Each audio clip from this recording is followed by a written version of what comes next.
Everything there is to see in online television? Let us surprise you. Visit voiceamerica.tv today for sports, health, business, and more on demand 24/7. The following program is being brought to you on the Voice America Variety Channel. For more information about our network and to check our additional show hosts and topics of interest, please visit voiceamericavariety.com. The Voice America Talk Radio Network is the worldwide leader in live Internet talk radio. Visit voiceamerica.com. The views and ideas expressed on the following program are strictly those of the host or guests and do not necessarily reflect the views and ideas held by the Voice America Talk Radio Network, its staff, and management.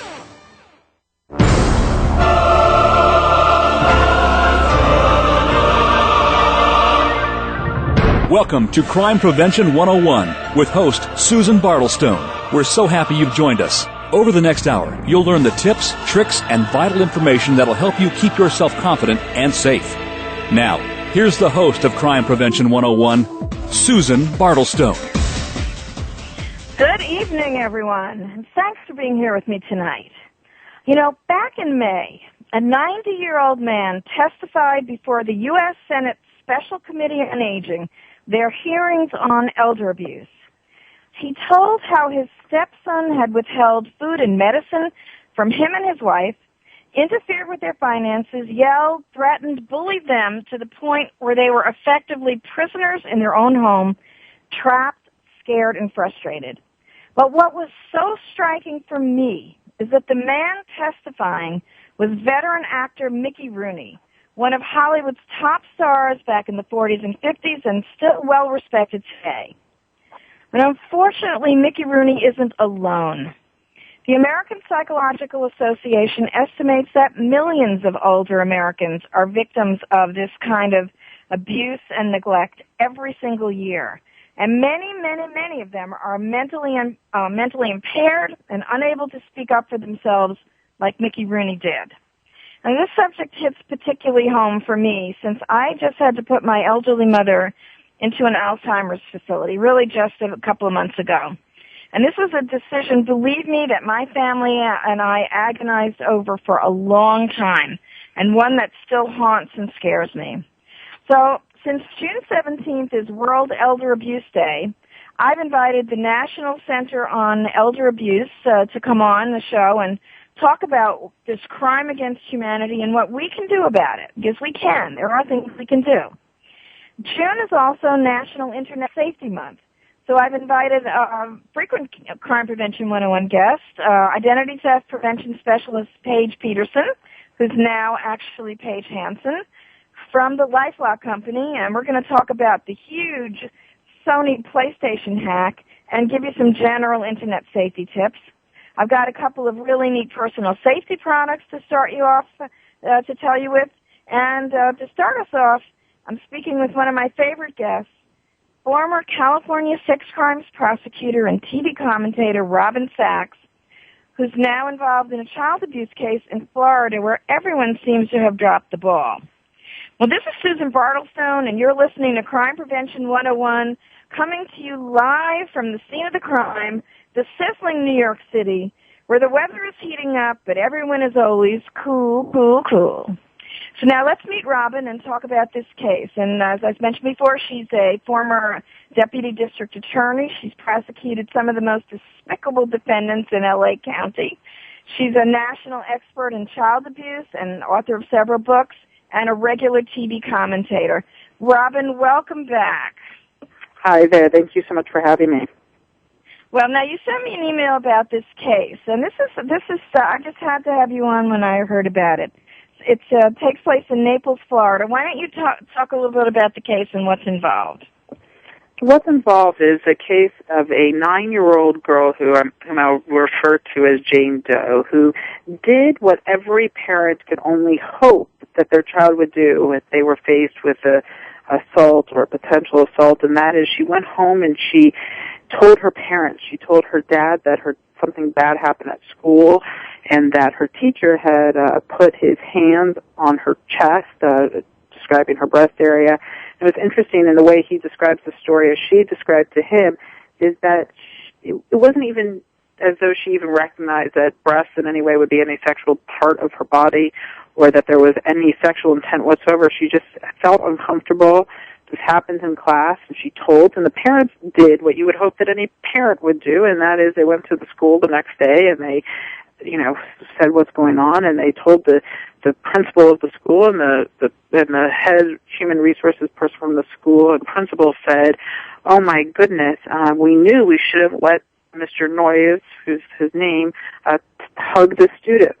And they immediately were concerned about their own behavior and seemed to be responsive only to not complete or seem to have completed a proper investigation, and allowed him to continue to work despite being on administrative leave. He still is doing report cards and still communicating with students. So he was, what we found to be what we thought was support from the school, turned out to be kind of a covert cover-up for him, and they let him back into the school to teach without and decided to kick out the child, the fourth grader, as the reward for disclosing.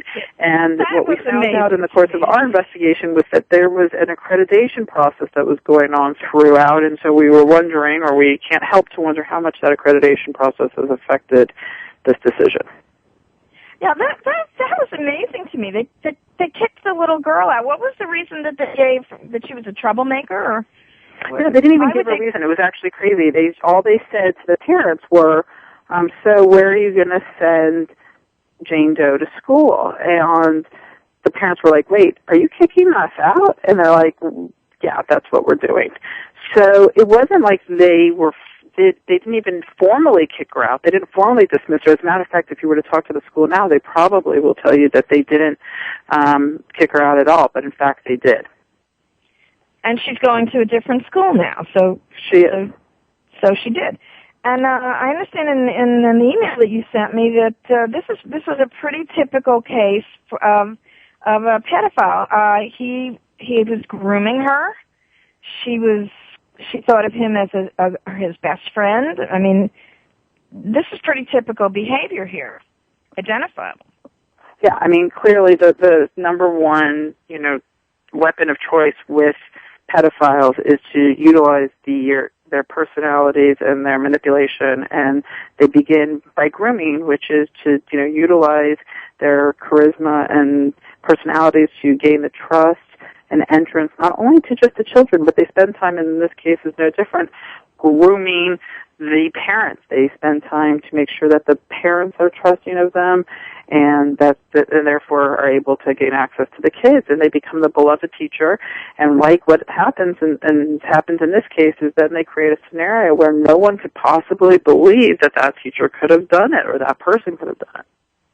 And yeah, that's very typical, and it's just unbelievable as a school, considering everything that has gone on before this, doesn't realize what a problem they could be having for themselves. It's amazing to me to keep them around.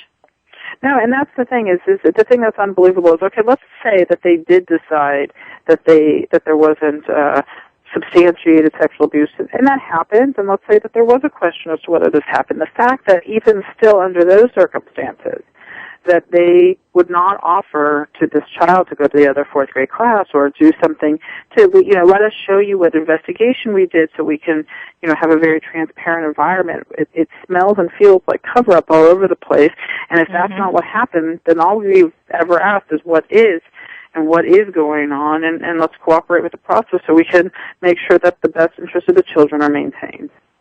So what is it that you're trying to get from the lawsuit?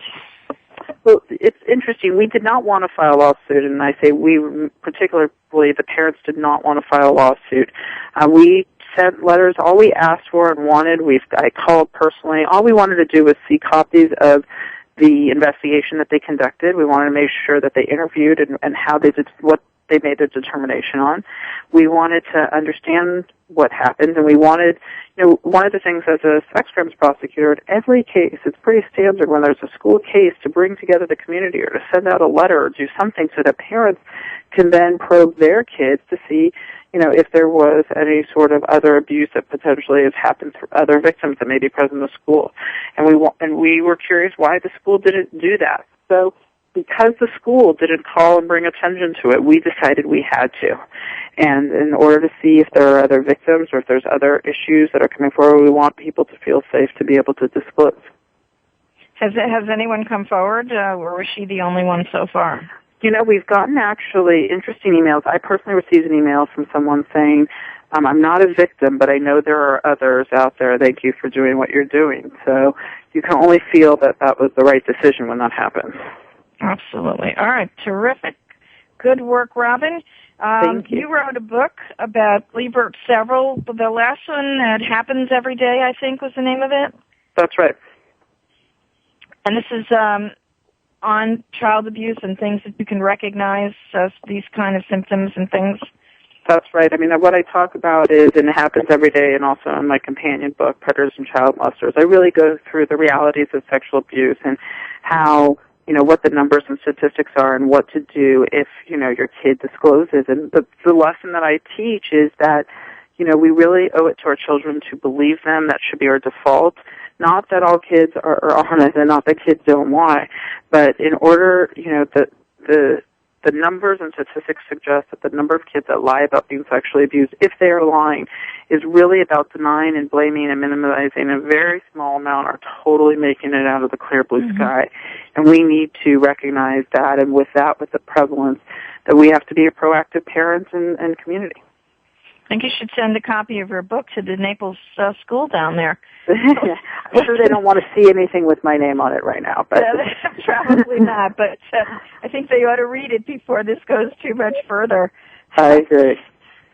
Well, there's a couple of other cases that you're involved in. We got just a few minutes, and there's a couple of particularly hot cases going on in New York. And if we run out of time, maybe you'll come back and talk about some of them. But there's an really case that intrigues me about, his name is Dominique Strauss-Klein. He was a big, he's Frenchman. He was from the International Monetary Fund. He's a very powerful man, and he was accused of groping a maid at the hotel that he was at. And then somebody else, I think he was Egyptian or something, another maid was groped. This was at the Pierre Hotel.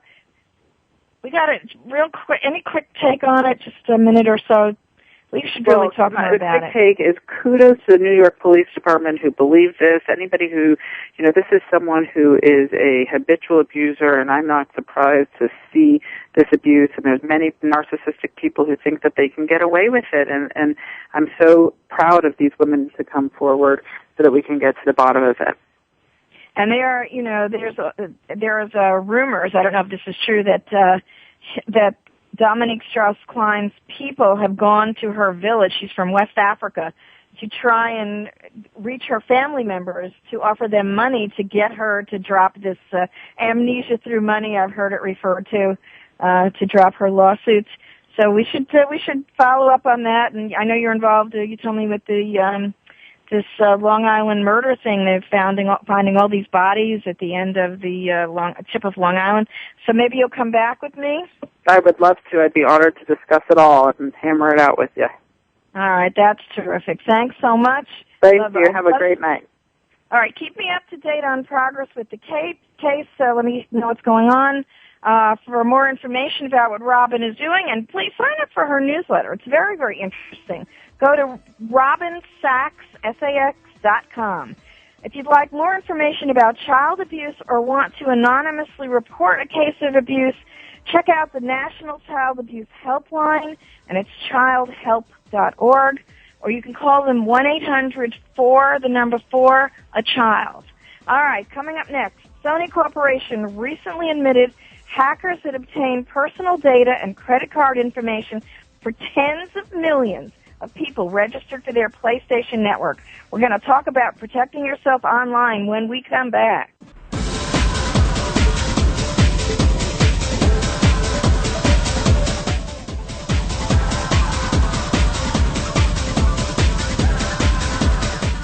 Stimulating talk. Gets those synapses in the brain firing really fast. All the time. The #1 Internet talk station where your opinion counts. VoiceAmerica.com. Hi, this is Susan Bartelstone, host of Crime Prevention 101, and I want to tell you about My Mobile Witness, a revolutionary service that transforms your camera phone into a personal safety device. My Mobile Witness believes safety is improved when you remove anonymity from dangerous scenarios. If you're in a stalking situation, for example, if you have an order of protection against someone, or if your profession places you in situations that are potentially dangerous, I want you to check out My Mobile Witness. And you parents of college students, ask the school to check out the My Mobile Witness University program with custom-tailored options aimed at keeping both students and faculty safe. Every campus could benefit from the My Mobile Witness University service.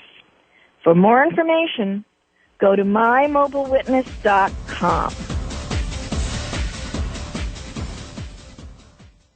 Step into the doorway to conscious choice, greater health, and well-being. Attain the balance that you've been seeking. Tune in and turn on 1111 Talk Radio. Feed the mind. Embrace positively. Release the tension. Step out of fear. Host Simran Singh will help you broaden your mind and open your heart toward a greater understanding of how to take charge of your life. 1111 Talk Radio is here every Thursday at 7 p.m. Eastern Time, 4 p.m. Pacific Time on 7th Wave Network. 1111 Talk Radio, because shift happens.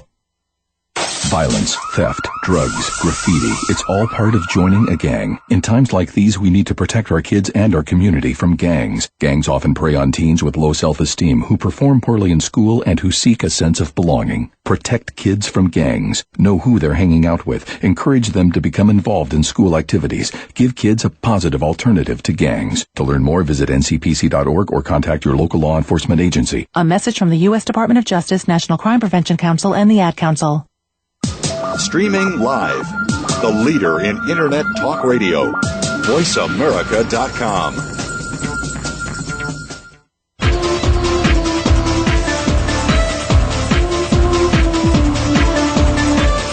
You're listening to Crime Prevention 101 with Susan Bartelstone.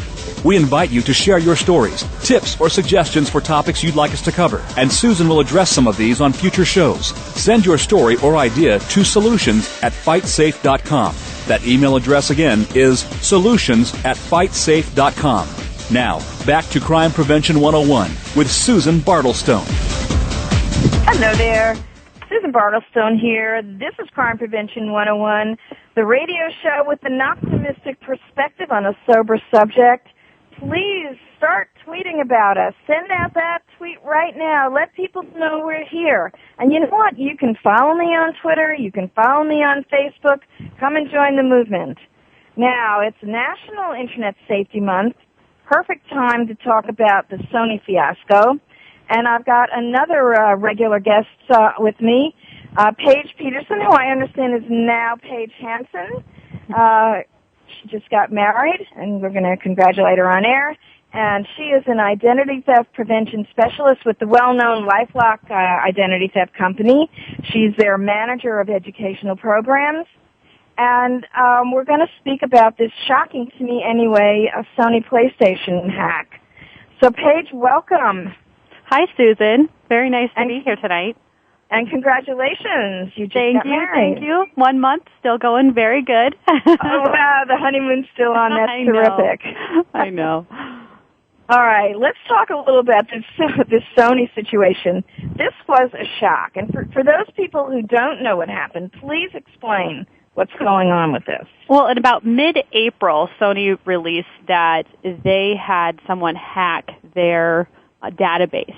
So the database that held credit card information, your name, date of birth, and potentially your mother's maiden name were all compromised.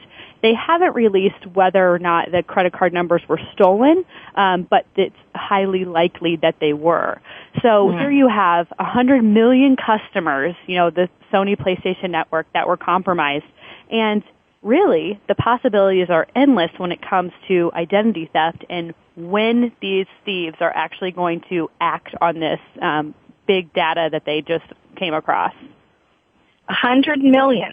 That is unbelievable. Well, think about, I don't want to say that it's all men, but, there's a lot, all these people signed up for PlayStation, playing their games daily, buying the new games, updating, and everything you can do. It's wireless. You have all these different things you can do with the Sony PlayStation now, and the fact that it was compromised and that even stopped, you couldn't even log on for a certain amount of time, made a huge impact in itself. And then started with this awareness about identity theft and potentially what could happen to them. Yeah, this has been a big wake-up call. I think that this has been called the largest Internet security breach in history. And I think that they had one a while ago. I think I read somewhere that this is not even the first one that they've had. Well, that doesn't surprise me. When you are protecting data, and especially in the hundreds of millions of customer information, you have, thousands of people then trying to penetrate your system and potentially hacking into your system, which these people were very successful. So just the information that they're going to get, just because you get, maybe your credit card information may have been compromised, easy switch. You can stop your credit card and issue a new one in a different number. But when it comes to your full name, your mother's maiden name, your date of birth, those are things you can't change. And those are things, actually very important things, that identity thieves need in order to open up new lines of credit.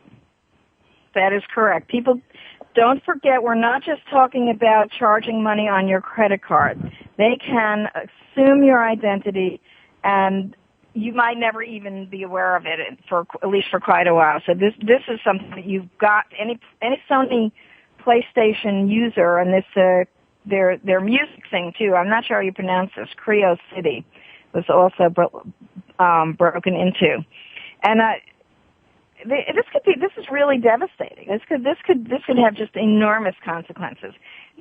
It really can, especially since what if the user was registered in the child's name? Let's say it was a child and they registered everything in their name.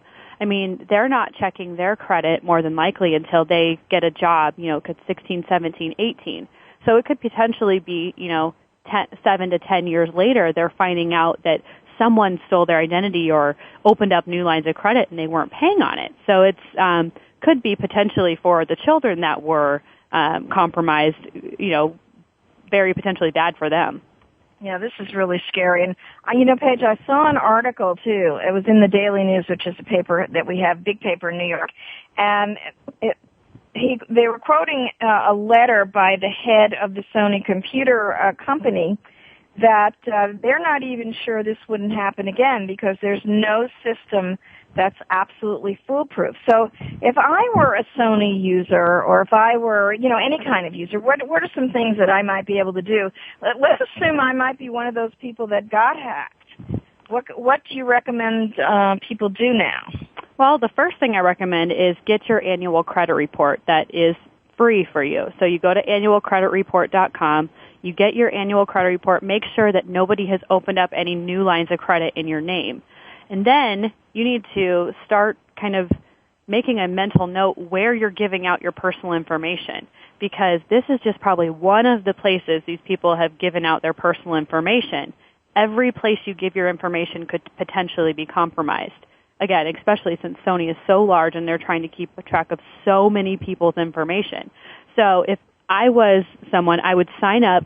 They did offer 12 months of service for an identity theft protection. So everybody who is a Sony user got that email. And so I would definitely, I would sign up for that because they're offering it. It's at their cost. It's free for you. So it's something that I would definitely start with. Oh, absolutely, because these services, and especially I know LifeLock, I'm a member, and they will monitor for you. They are quite vigilant. Absolutely. And, they have certain guarantees in place and resolution services in place. So if you do have something that happens, they're the ones, that can take care of it versus you spending on average 30 hours trying to get it off your credit report or close the accounts. That's right. Let them do the work. That's right. We have things to do.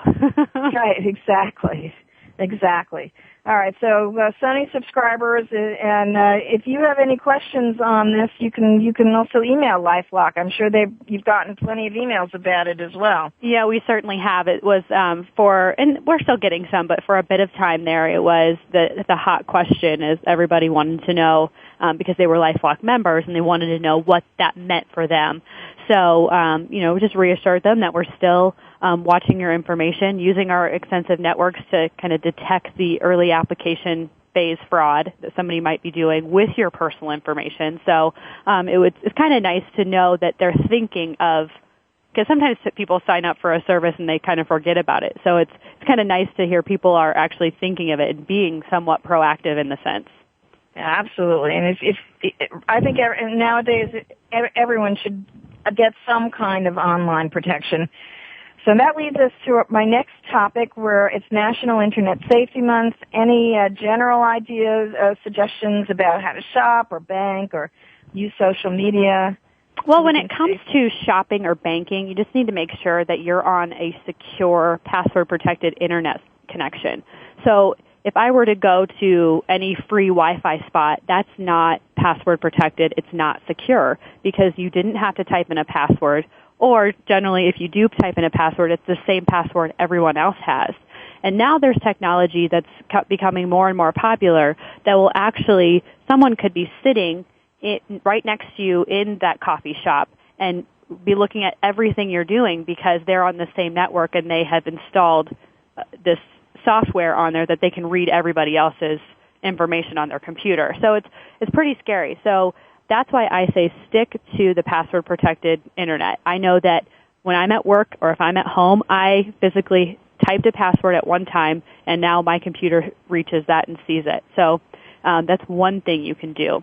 The next thing is to keep your antivirus and your virus protection software up to date, because just that 1 week you may have slipped up and didn't renew it right away. I mean, you could potentially be letting these bad guys in. Hi, Paige. I'm sorry. It's this wonderful technology. I just got dropped. I know you were giving great suggestions. Well, one of the things I was saying is that you need to make sure that you keep your antivirus, and things like that up, because there's one in particular we like is the Norton 360 by Symantec, and they offer one big package that does the spyware, the viruses, they protect you from identity theft and hackers all in one product. So yes, there are great products out there, but that's definitely one that we know includes the total package at a pretty reasonable price. I have to tell you real quick a funny story. They're evidently white hat hackers and black hat hackers. Are you familiar with this term? I'm not, but I'd love to hear more about it. Okay. I got an email from someone who called himself a white hat hacker to tell me that he found some flaws in something in one of my sites. And he told me what I needed to do. And he said, I'm one of the good guys. He said, the black hats, are looking for this kind of thing. And he didn't ask me for any money or anything like that. And I thought that was so interesting that he was just sort of went around testing people's sites. So, of course, I immediately checked into this. And what he was saying was very valid. I was a little bit lax in updating my software and things. Mm-hmm. So you know that I'm right on top of it now. But here was this wonderful white hat hacker there sort of prowling around helping people. Wow, you are. That's incredible, actually, because in our line of we always hear of these stories where, of course, then they would take over your site or take over a different site. And so, I that's thank amazing. The good guys. Well, Paige, it was great having you back again. You always give terrific information. You can get more information if you have any other questions. If you're a SONY Playstation user, be sure to check out LifeLock.org. Paige and I will be back with me again soon. We've got plenty to talk about. All right. Estimates are that millions of older Americans are victims of psychological, physical, sexual, financial, or other forms of abuse and neglect. Shocking and heartbreaking. Find out what we can do about this, you and I, when we come back.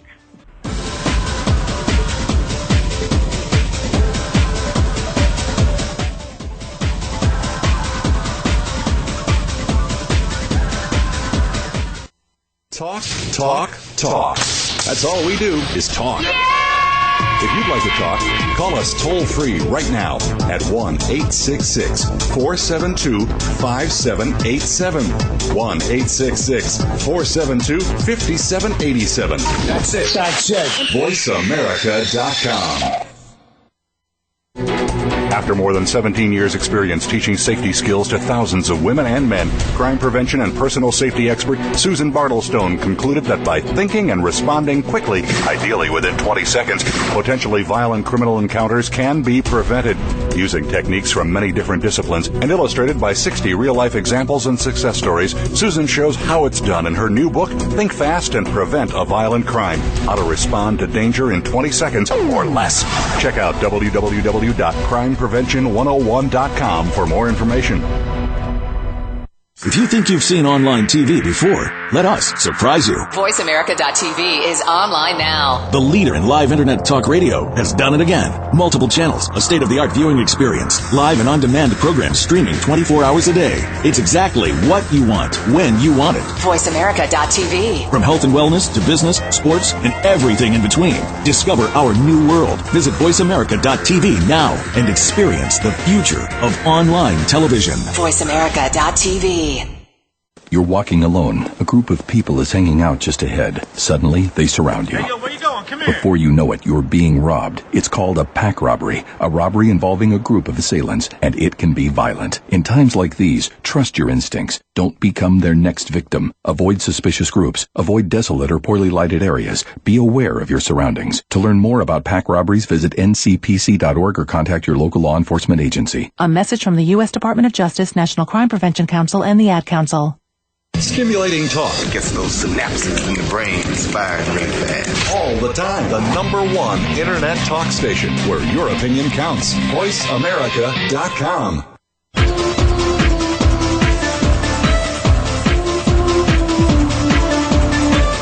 You're listening to Crime Prevention 101 with Susan Bartelstone. We invite you to share your stories, tips, or suggestions for topics you'd like us to cover, and Susan will address some of these on future shows. Send your story or idea to solutions@fightsafe.com. That email address again is solutions@fightsafe.com. Now, back to Crime Prevention 101 with Susan Bartelstone. Yes, this is Crime Prevention 101, and this is Susan Bartelstone. And don't forget that we are available to you on iTunes. Please take us with you wherever you go. You never have to be without us. And don't forget, I post the links to all my guests from each and every show on my blog, crimeprevention101.com. So if you'd like more information about a show topic, you can find it right there. Now let's meet Sharon Merriman-Ney. I think I have to make sure I got that right. Director of Public Awareness Activities for the National Center on Elder Abuse. Hi, Sharon. Welcome. Thank you for having me on. How are you? I'm good. Now, did I pronounce your name right? Merriman-Ney? Actually, it's Nye. Nye, Merriman-Ney. Okay. Well, Sharon, I have to tell you, this is a subject that is very close to me because recently, a couple of months ago, I had to put my mom into an assisted living facility for Alzheimer's patients. And, you know, we just agonized so much. And believe me, the question of elder abuse is very, very much on my mind. So could you just give us a little background? What exactly constitutes elder abuse?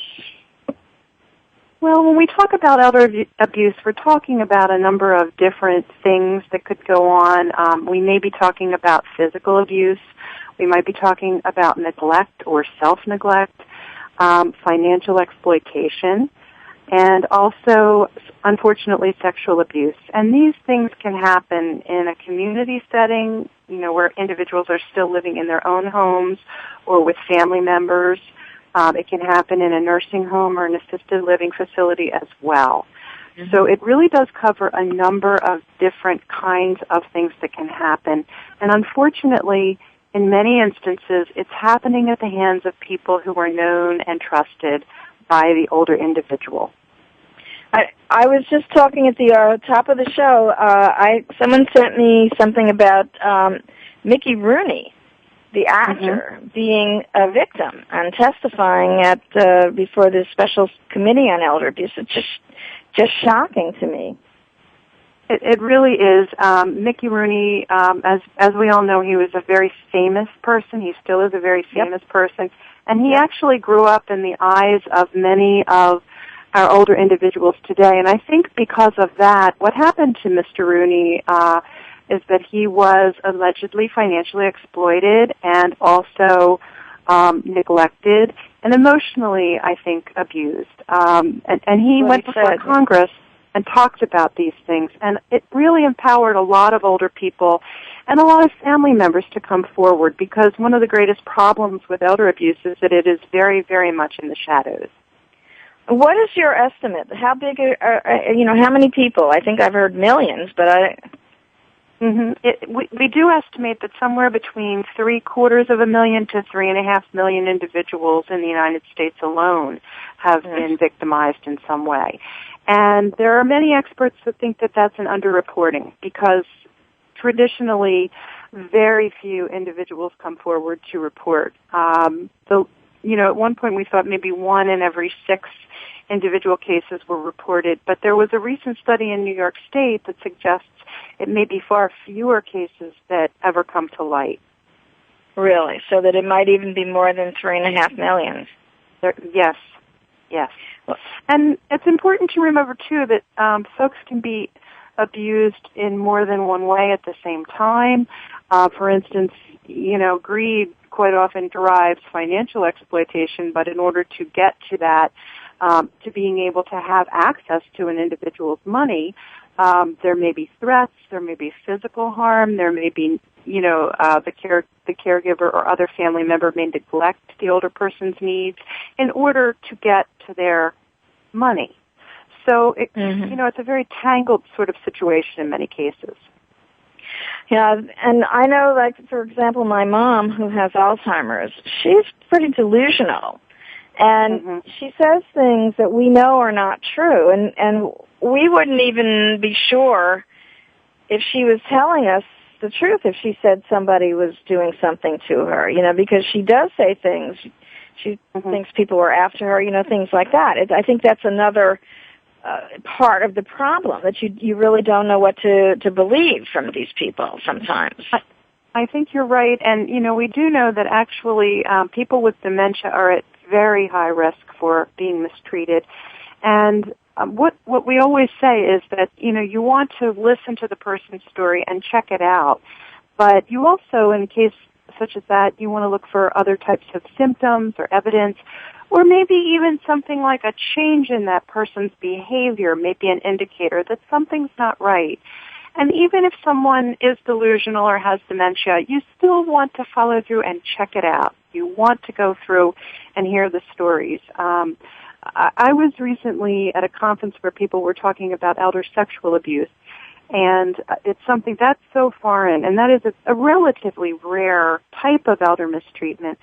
But you do see that in those kinds of cases that sometimes people are not believed, and they should always be believed, and there should always be, a serious accounting of the story and a serious attempt to do an examination and find out what really happened. It's very challenging. Yes, indeed, because, I'm really, I tell you, we so agonized over this just because I was aware, we didn't want her away from us, but also I was aware of the potential, and it's just terrifying me. It really is. And I like to know exactly what I should look for. And talk a little bit also about the National Center on Elder Abuse and the resources that you provide for people like me, because I thought your site was really terrific. Well, thank you. The National Center on Elder Abuse is a grant-funded program by the U.S. Administration on Aging, and we serve as a resource center for the professionals who work in very different roles that deal with elder abuse prevention and awareness, such as adult protective services or ombudsmen or healthcare folks, people working in aging services and banking services and so on and so forth. But we also serve to provide information for the public, for individuals like yourself, for older people. And any concerned individual who wants to know more about the issue can come to our website and get a sense of the kinds of things that we're talking about when we talk about elder abuse and strategies for preventing and raising awareness. And I believe that raising awareness is the most important piece of this puzzle. But for someone like yourself, the fact that you are aware of the potential for mistreatment is very important. And that means that your eyes are open, your ears are open, you're going to be attentive to the needs of your mother, even though she's in a facility. That's really important. One of the things that we do know, and I keep saying one of the things that we do know, because really we do need a great deal more research on many aspects of elder abuse, including risk factors and including what strategies work and what interventions work. But one of the things that we have learned is that, as I mentioned before, folks with dementia are at increased risk. And the other thing is people who are isolated are at increased risk. And sometimes you can be isolated even though you're in a facility, because you may be cut off from, the greater community, your family, friends, what have you. So it's very important for people to remain as engaged as long as they can be, for the family members or the concerned others to be able to come in and have an active voice and help to advocate for the needs of that older person, and to just keep their eyes and ears open and to be in good communication with the staff of the facility so that should there be changes, should you have a concern, you'll know that you want to go and talk about that. You'll know that you want to be aware of anything that might be happening in your mother's life. Exactly. And you have some excellent tip sheets on the website about what to look for. And if someone suspects that an elder, someone is being abused, what should they do if they suspect that it's occurring? What should they do? Well, I think if you suspect that it's occurring, if it's an individual, if it's not an emergency situation, you would want to call Adult Protective Services. You may want to ask the older person some questions before you do that, but certainly we encourage everyone to contact Adult Protective Services if they suspect mistreatment. But if that person is if that's like an emergency situation or someone's in immediate harm, contact the police, dial 911, whether they're in a facility or in the community or wherever. Now, I think I saw, Sharon, I think I saw, let me just back up a little bit now. We'll get to that. We'll talk about what to do if it's immediate, but I think I saw that there was a state-by-state listing of the Adult Protective Services agencies on your, is it on your website? Did I see it? Yes. Yes. Unfortunately, unfortunately, elder abuse doesn't have a national hotline per se. Every state has its own system for dealing with these kinds of issues. And so we do have a listing. If you go to our website and you look at our state resource page, you can click on a state name, and that'll bring up the phone numbers for reporting mistreatment in that state, websites, and so on. Each state does deal with it differently. But if you're not able to use the Internet, we do have a phone number that can be used. It's the Elder Care Locator number.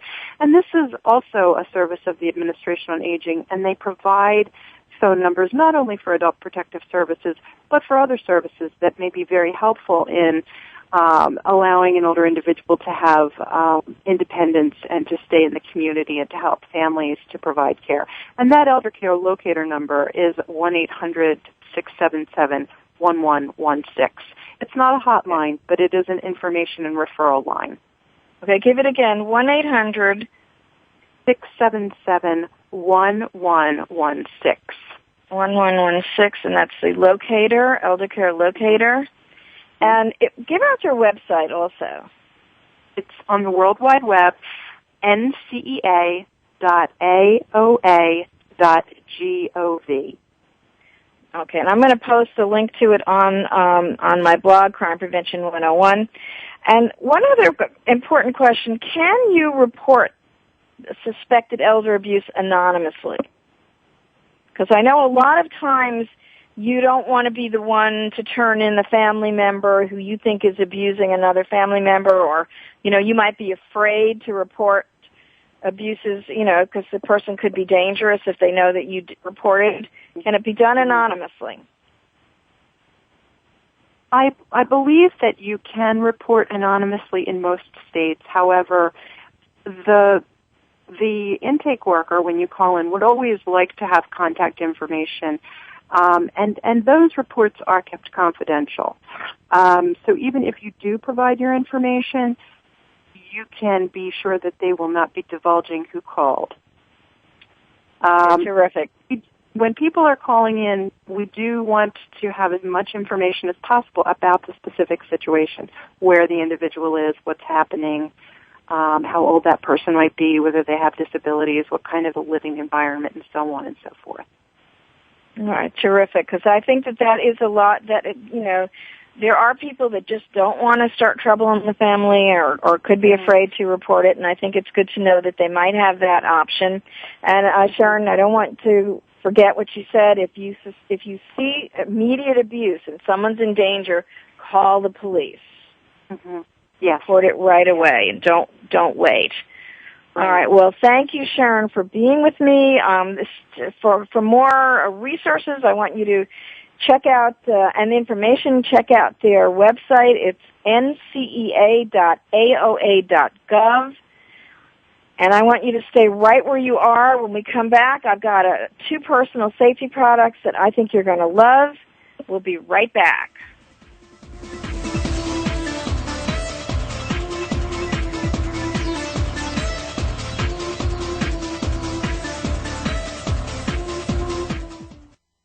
Talk, talk, talk. That's all we do is talk. If you'd like to talk, call us toll-free right now at 1-866-472-5787. 1-866-472-5787. That's it. VoiceAmerica.com.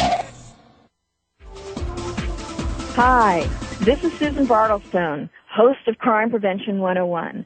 And I want to tell you about My Mobile Witness, a revolutionary service that transforms your camera phone into a personal safety device. My Mobile Witness believes safety is improved when you remove anonymity from dangerous scenarios. If you're in a stalking situation, for example, if you have an order of protection against someone, or if your profession places you in situations that are potentially dangerous, I want you to check out My Mobile Witness. And you parents of college students, ask the school to check out the My Mobile Witness University program with custom-tailored options aimed at keeping both students and faculty safe. Every campus could benefit from the My Mobile Witness University service. For more information, go to mymobilewitness.com.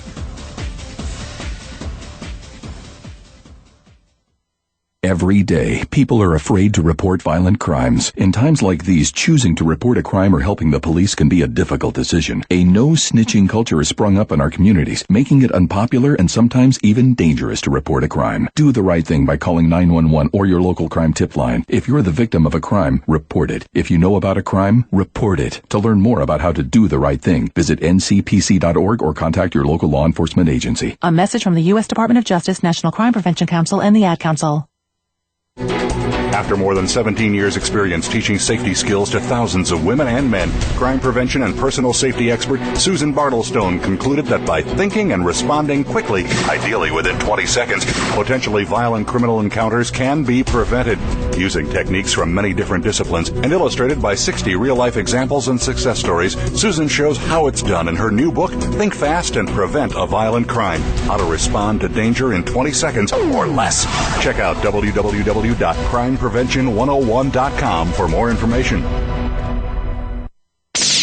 The Internet's #1 talk station. #1 talk station. VoiceAmerica.com.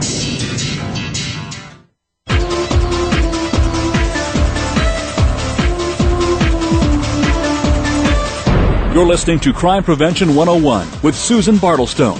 We invite you to share your stories, tips, or suggestions for topics you'd like us to cover, and Susan will address some of these on future shows. Send your story or idea to solutions@fightsafe.com. That email address again is solutions@fightsafe.com. Now, back to Crime Prevention 101 with Susan Bartelstone. Yes, welcome back. You are listening to Crime Prevention 101. And like the announcer said, if you'd like me to focus on a particular topic here on the show, just email me at solutions@fightsafe.com or post a comment on my Facebook page. You could tweet me, and you might even end up being a guest on the show. We've done it before. Before Sharon left me, our last segment, she said to remind everyone that June 15th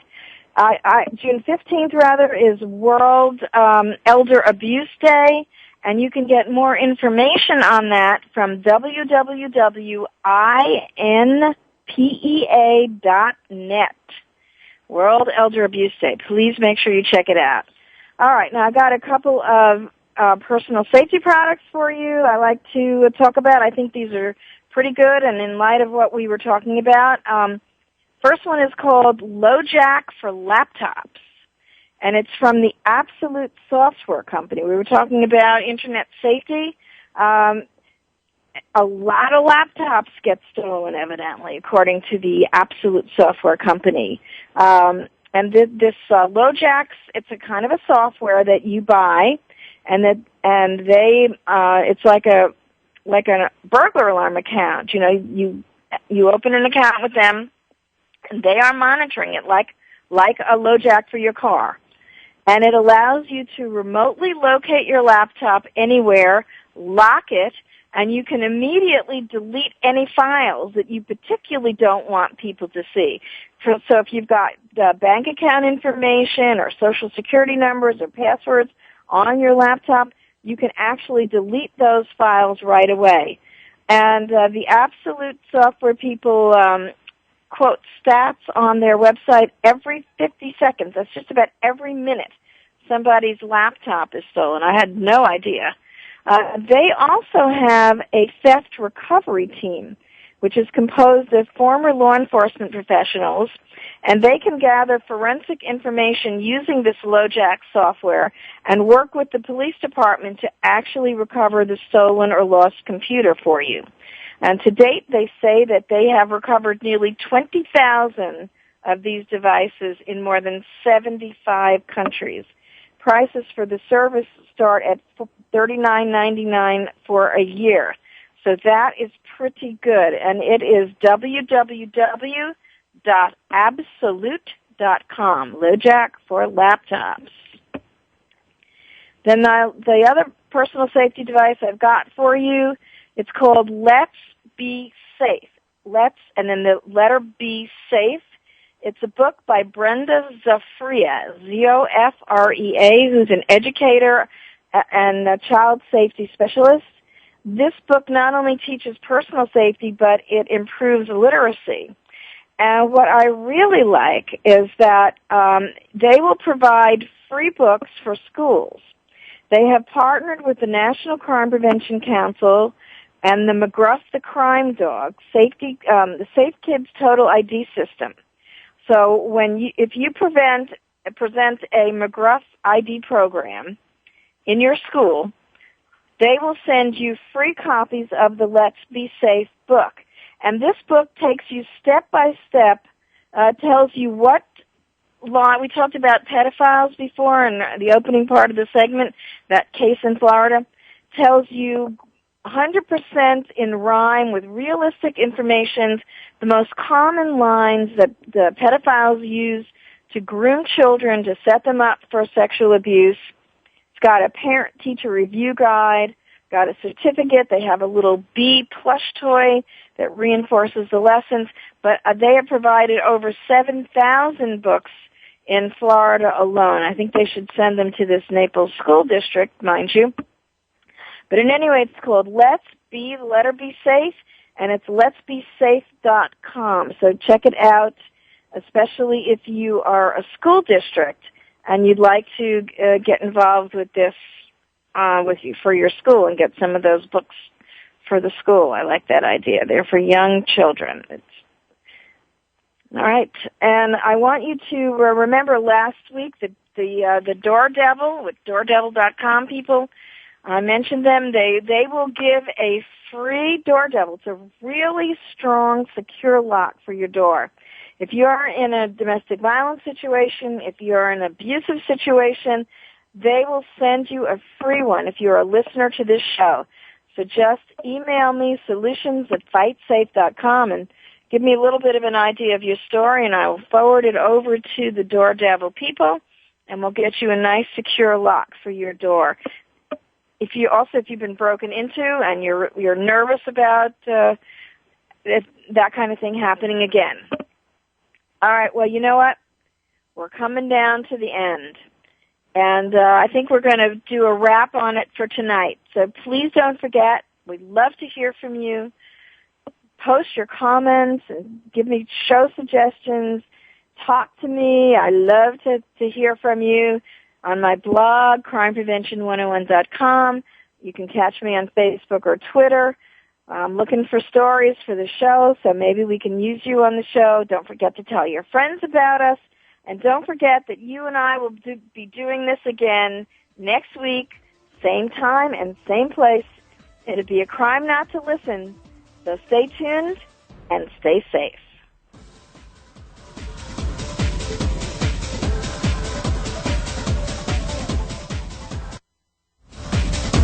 We hope you got some useful information and inspiration this week on Crime Prevention 101. Susan Bartelstone invites you to join us again next Wednesday at 5 p.m. Pacific and 8 p.m. Eastern Time here on Voice America. If you want to learn more about Susan's guests, sign up for her newsletter, or find out about upcoming teleseminars and workshops, go to www.crimeprevention101.com today. Have a great week and a safe week.